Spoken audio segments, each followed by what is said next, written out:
Okay, welcome to the new episode of Shashank Redemption, where I'm super excited for my guest today. Tamir and I have spoken a couple of times in the recent past. I have followed him for a while. He runs a hugely successful company. And so I'm super delighted to welcome to the studio Tamir Poleg, who is the Chief Executive Officer and the founder at the Real Brokerage, which is listed on Nasdaq with the ticker symbol REAX. So welcome to the show, Tamir.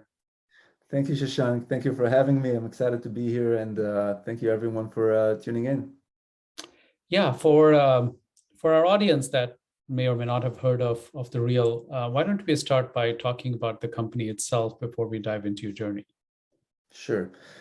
So Real is a technology-powered real estate brokerage.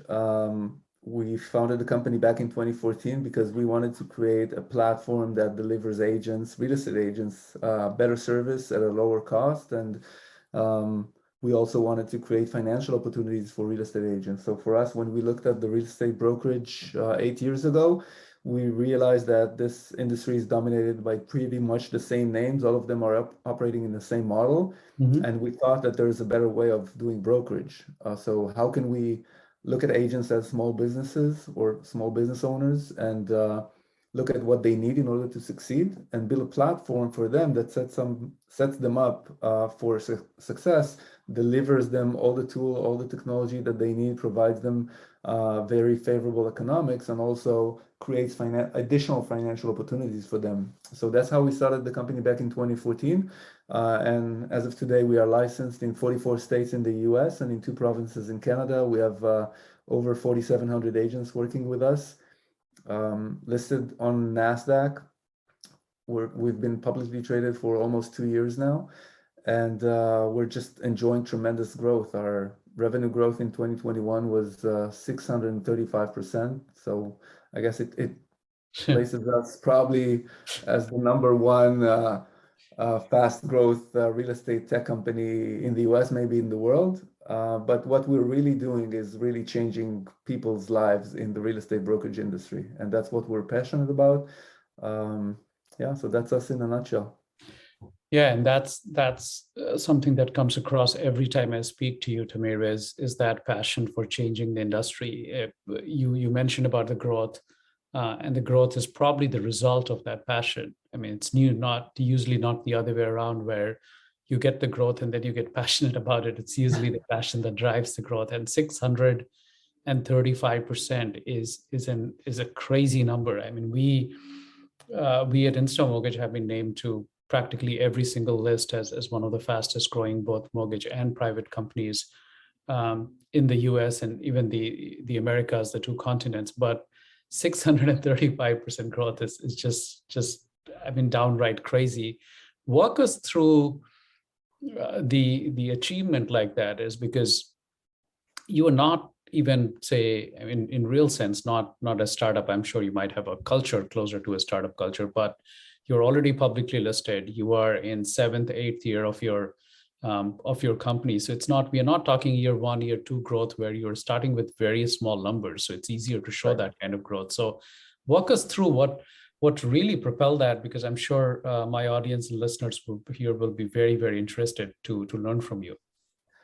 Sure.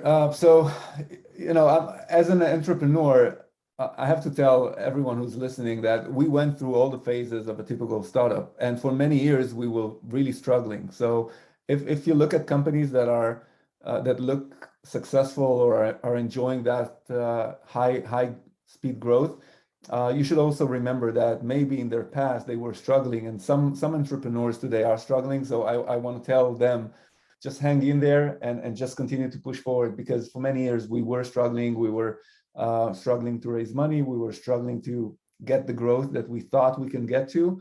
And for many years we were either growing by anywhere between 50 to 80%, and sometimes we were somewhat stagnant as well. But I think that what changed our growth trajectory was the fact that we did 2 things.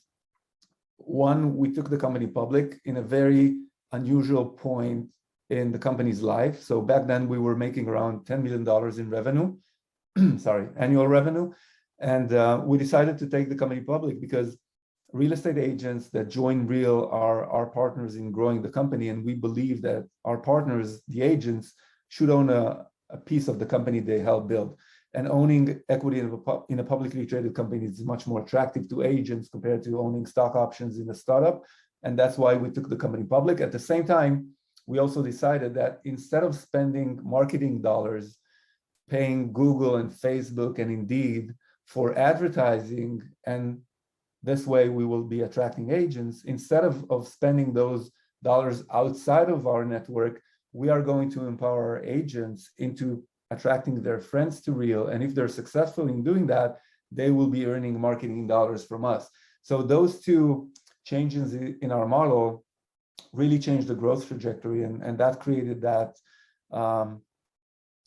local fires that grew into a national fire that resulted in this tsunami of growth that we're now experiencing. But again, it's like in every other startup, you just try and you experiment, and if it works, great, and if not, you change something and try again. And I think that for us, we tried a lot of things throughout the years, and then finally, when we took the company public and we changed our marketing approach, I think this is what kind of unlocked that rapid growth.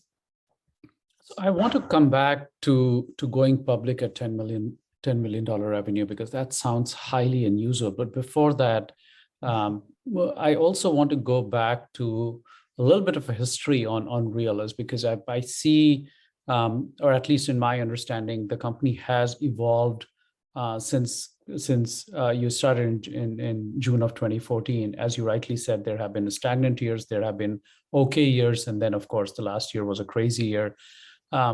Walk us through the journey of Real itself to the point where it has evolved to where it is right now. I mean, you mentioned 4,700 agents. I think just a couple of months back, you were at 4,000. So it's not just last year that you had 635% growth. It seems that even this year, the growth has been, at least in terms of agent count, has been extremely significant. But more importantly, because a lot of my listeners, Tamir, are probably slightly earlier in the stage of building their companies. Walk them through, say, from 2014 to maybe 19, 20 kind of a journey. How was that for Real? It's a great question, because it feels like a lifetime, and every entrepreneur knows that one year in a startup equals 7 years in real life. But like every other startup, Real started with an idea, and the idea came from really looking at a market that we were passionate about. I was coming from real estate, and I knew that I wanted to continue and do something in real estate. I knew that I wanted to converge technology in real estate, but I didn't know exactly what to do. And when we looked at different verticals within real estate, one day we looked at the real estate brokerage industry, and we realized that first, it's a huge industry that generates $100 billion in revenue. It's dominated by antiquated players. It's ripe for the word disruption, which I don't know if I like or not, but I think Real started with a very honest and simple vision of making real estate agents' lives better. And I think that one thing that we did from the inception of the company until this day is put agents first. So agents are our clients, they're also our partners, but I think that every decision that we took places the agents first. And we don't ask ourselves, okay, will this be profitable? We believe that if you create value, that value will attract users, and then you will be able to monetize. So we set out on this journey in 2014 with just an idea in mind. We raised a small pre-seed round, let's call it, of $300,000. We started 4 co-founders. Right now, I'm the only one that's left in the company. One left very early on, and then my 2 other co-founders left in 2018 and in 2021. But so we raised $300,000, then $900,000. We built an initial product. The product wasn't great. It was a web app. It wasn't working well. We quickly killed it and said, okay, we need a native app. So we built it. We didn't have a great product market fit, but we had a great business market fit. So agents joined us solely based on the premise that we will be able to build something for them but we still don't have it. And we didn't have something meaningful for quite a few years. But agents just love the fact that we're passionate about what we do, that they have favorable economics here, and that we know how to serve them, that they could really see our hearts in each and every action. So I think that was attracting agents to us. We went through 2 rounds of downsizing, and those were probably the 2 most difficult points in the company's life. So we were struggling to raise funding, and I had to lay off almost everyone twice. So the first time we laid off almost everyone, then we secured some funding, we hired, and then a year and a half later or 2 years later, we didn't get any funding, so we had to lay off almost everyone again. So those were 2 very traumatic points in my life. But one of my closest partners, and he was our seed investor, he's an angel investor that invested in some of the world's most successful companies. He was the first investor in Fiverr, in eToro, in some massive success stories. Mm-hmm. And he always told me, just keep the company alive. Eventually something will happen. As long as you're in the game, things will continue to evolve, and someday something will happen. And when I was struggling, every time I reminded myself of that. And if there are entrepreneurs here, this is my advice to you. Just keep your businesses alive and continue to try, because markets change and people's preferences change. And sometimes you have a aha moment, or you meet somebody that becomes very valuable to the business. So if you keep pushing forward, you will succeed. So I kept pushing forward. And before we went public, we raised a total of $16 million, which is a small amount for a company to raise before going public. After we went public, we actually raised an additional 48 million. But I think that from a journey perspective, we really went through the typical journey of a startup. We were not a success story from day one. We were struggling to raise funding, because when we came to VCs to talk to them about, this is the next generation real estate brokerage, for them, for VCs, innovation means that if there's a middleman in a transaction, innovation should eliminate the middleman. And we were coming to empower agents, to empower the middleman. So that probably shut the door of 90% of the VCs out there. So those were really difficult conversations. So I don't know, bottom line is building a company is a journey, and it's a painful journey. But sometimes with a lot of luck and perseverance and efforts, you can make things happen.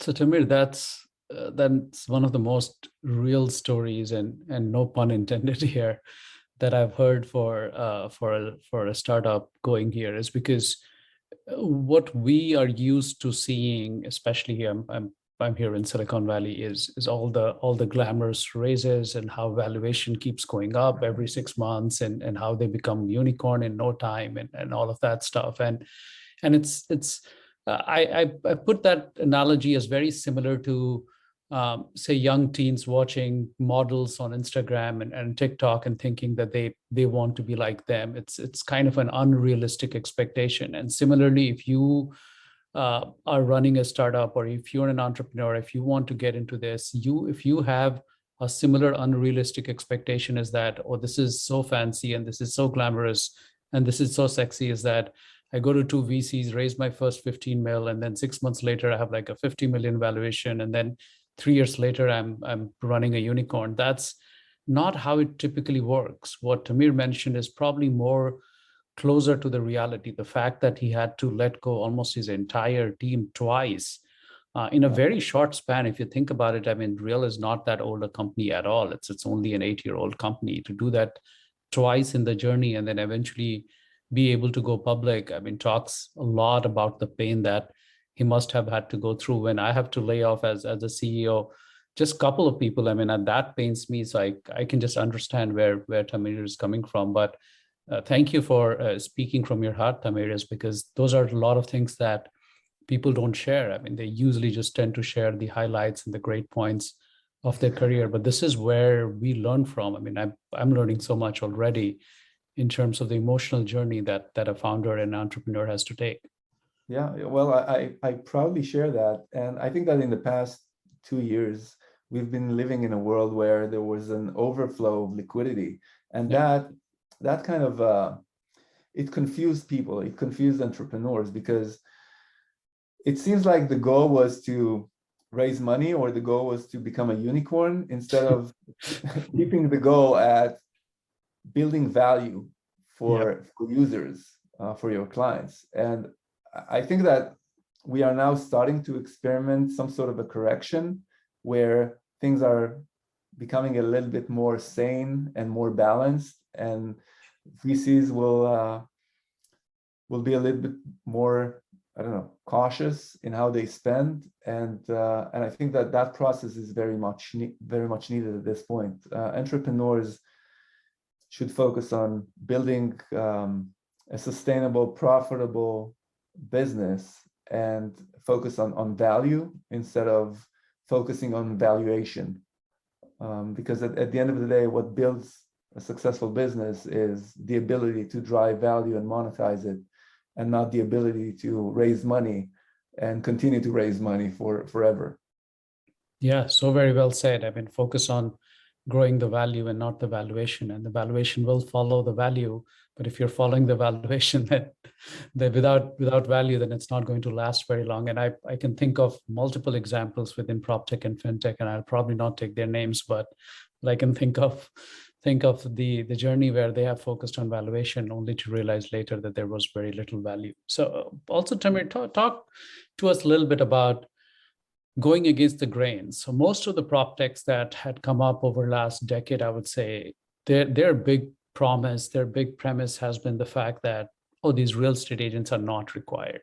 Something that I have been against from day one. That's what we do on the mortgage side of it, is that we think that the future is hybrid, where yes, you want to have a consumer direct play, but the loan officers who are local in the market, understand the markets, really play a huge role. If you look at the data, Tamir, I mean, 1980s, I think there were about 82% of the transaction, or 80% of the transaction, that involved real estate agents. Last year, 88% of the transaction involved real estate agents. So that number has actually gone up. I mean, and while most of the prop techs were raising money, going to the VCs, were saying, I mean, real estate agents will not be here. They will go the travel agent or the insurance agent way. But you looked at it differently. So walk us through your approach, and what mindset and what were you looking into the future when almost every prop tech that I can think of who were in the space were actually saying what you are saying that the VCs were asking for, is that why do we even need that middleman? Why did you put your money on these middlemen, on these real estate agents?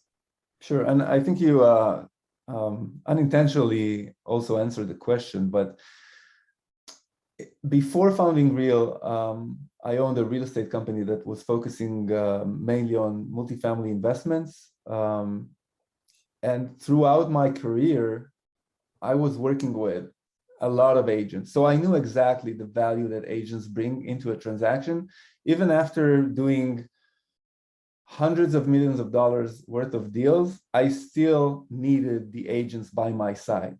So I knew that agents are irreplaceable, but sometimes you have to double check yourself and see if others think like you. So when we founded the company back in 2014, we actually looked at data. And as you mentioned, when you look over time, over the past 20, 30 years, the percentage of buyers and sellers using agents is on the rise. Right now, it's stabilizing around the 88, 90%.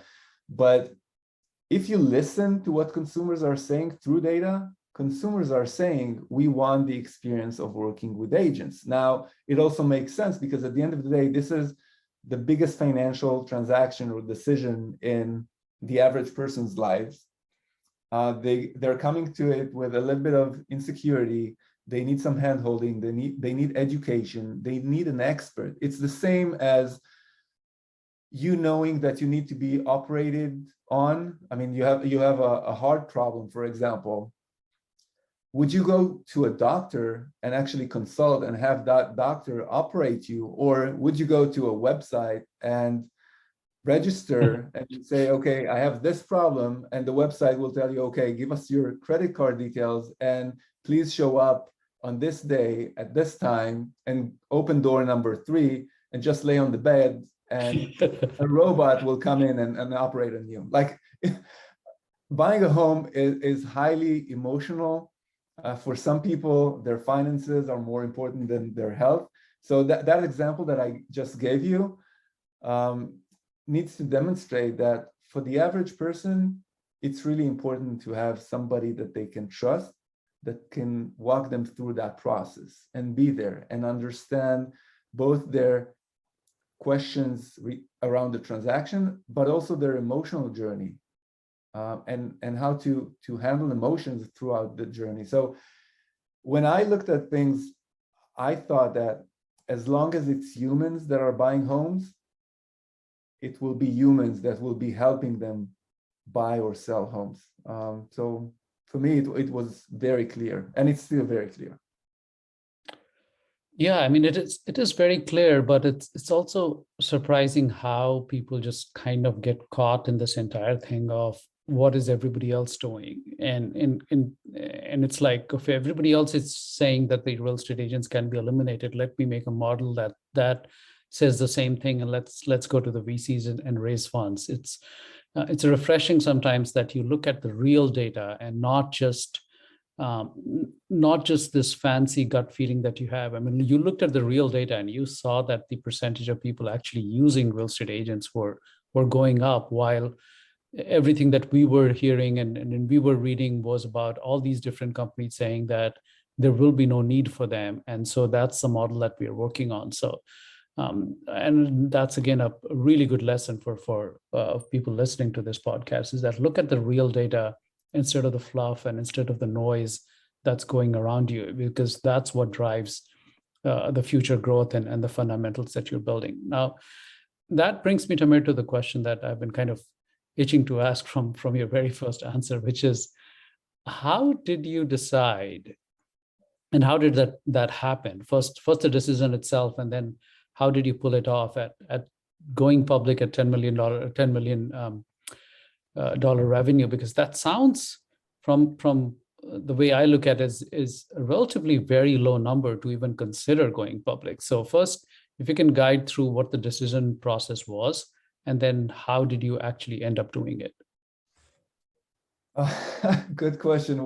That throws me back around almost 3 years. Yes.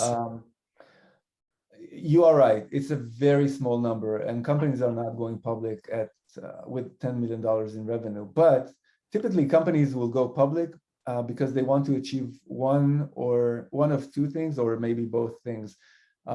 One, raise capital, and two, provide liquidity to their shareholders. In our case, the reason for going public was neither this or the other. We didn't want to raise money, and we didn't want to provide liquidity for our shareholders.